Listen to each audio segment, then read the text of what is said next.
Ano sir?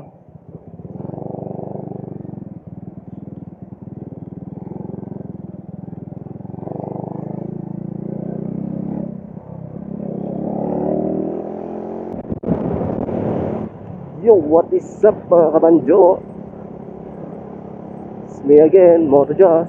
Alright, it's nice to be back. So, yun yung mga kabanjo, no? After a long week, ngayon na ulit tayo nakapag-vlog. Wala eh, hindi ako gaano nakakalabas mga kabanjo.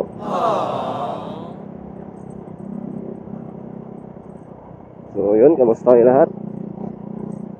Sana'y okay lang tayo at magpapasko na. Merry Christmas advance sa ating lahat mga kabanjo.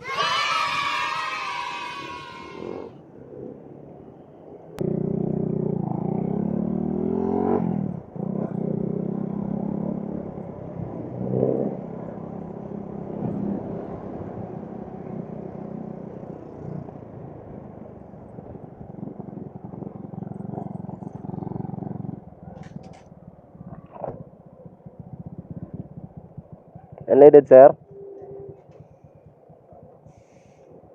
Ay. Ganda na sir. Lady. Unleaded daw.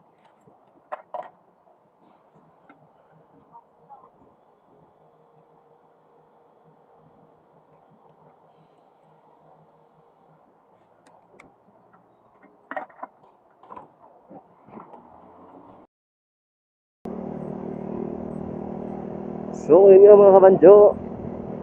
Kasi kanina may nanguhuli doon, no, sa may Jollibee. So pinapara yung mga nakamotor.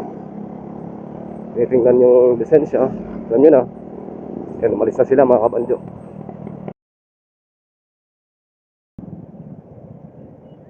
Huli.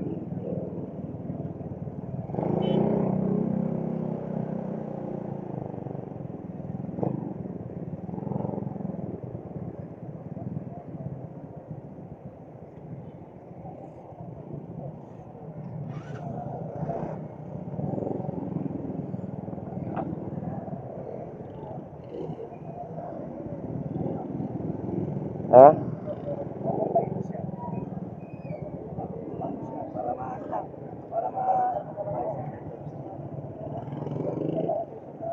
Ya, lang.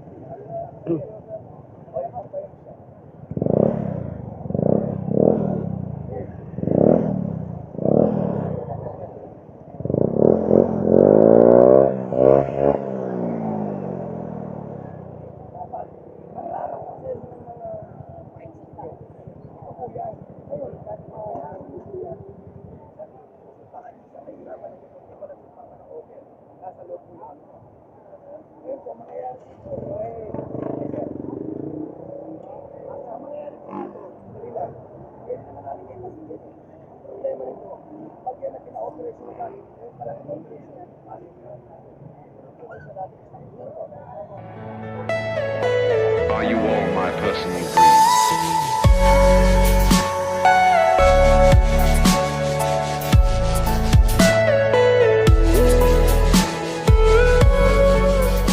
Tara.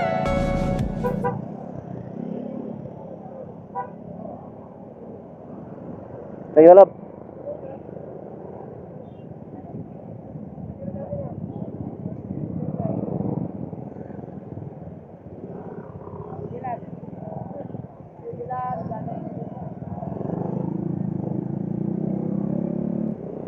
So bali ang aga nila mga kabanjo, no? Muntik na tayo maharang. Kaso di ako pinansin.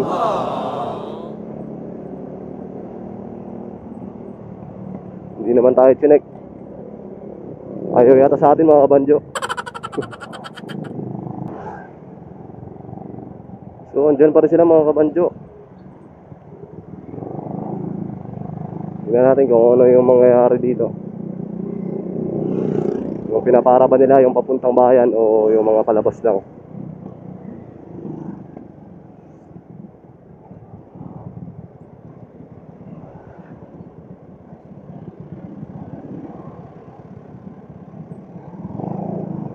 So mukhang mag-iigpit na dito sa Maribeles mga kabanjo.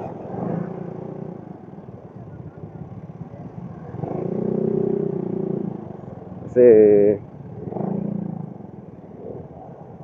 balik na sa dati. Yung tinatawag natin new normal. Alright. Kung mas maganda yung sumunod lang tayo sa batas ba, mga kinaukulan. So yun, shoutout kay na sir, ating mga magigiting na mga polis tsaka mga enforcer. At pinapanatili nila yung seguridad tsaka kaayusan ng ating mga motorista, no?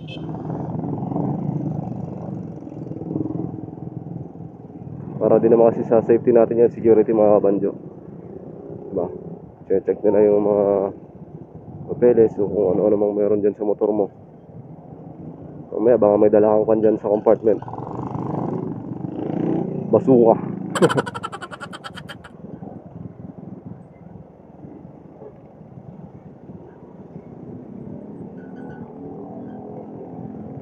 So ayun, no, ito yata yung first day nila o nakaraan pa. Kasi ngayon ako bumaba eh. Ngayon ko lang napansin na mayroong nagche-checkpoint.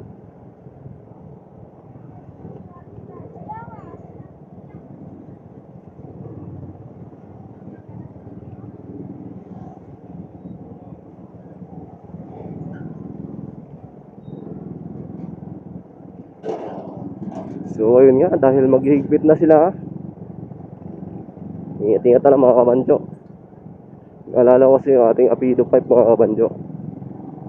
Although pasok naman siya sa decibels ng required, pero syempre pag sa city ordinance, iba pa rin yun, di ba? Mga pinapatupad ng batas ng city. So kahit na okay sa LTO yun, eh kung sa city natin is hindi siya pasok, eh, wala tayong magagawa, diba? Hindi naman tayo pwede makipagtalo sa ating mga kapulisan dito o kaya sa mga enforcers natin. Eh syempre sila yung mas nakakalam, kaya sumunod na lang tayo. So pag tinatanggal eh, di back to stock.